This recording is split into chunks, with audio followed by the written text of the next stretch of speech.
Ikeja branch and the National Agency for the Prohibition of Trafficking in Persons are seeking the enforcement of strict laws preventing human trafficking in Nigeria.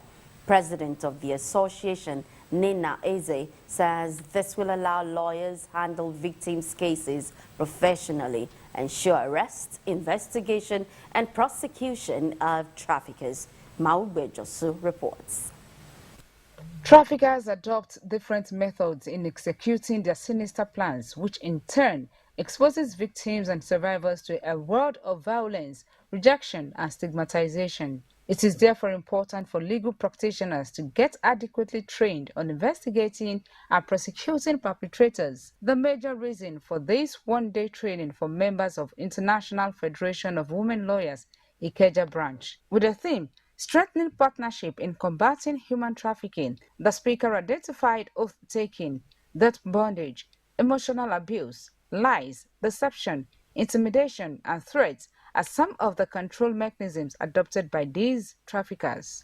Coercion, abduction, fraud, deception, any of these, abuse of power of a position of vulnerability, or giving or receiving of payments or benefits to achieve the consent of a person having control over another person or debt bondage. That is under the means. What means was deployed? What method was used? If other agencies of government, if there is this kind of partnership and collaboration, it will strengthen the fight against human trafficking in persons.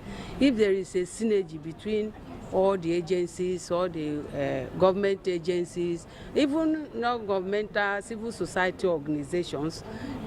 Chairperson FIDA Ikeja branch NAPTIP says the training is a wake-up call for lawyers to join the fight against the rising menace in the country. The first point of pace that a victim is trafficked to the last destination is more often than not involve violence.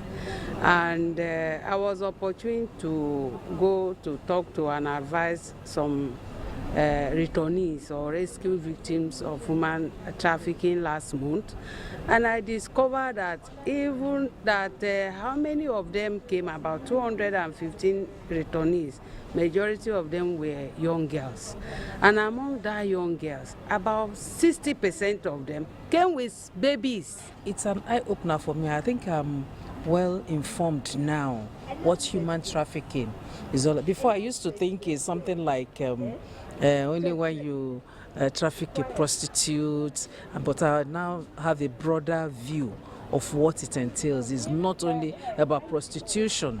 It can happen in our homes. It can happen in our churches. Traffickers mostly move victims from less developed countries to developed ones, using them for sexual exploitation, prostitution, domestic helps, and forced labor. Maugbe Josu, LTV News.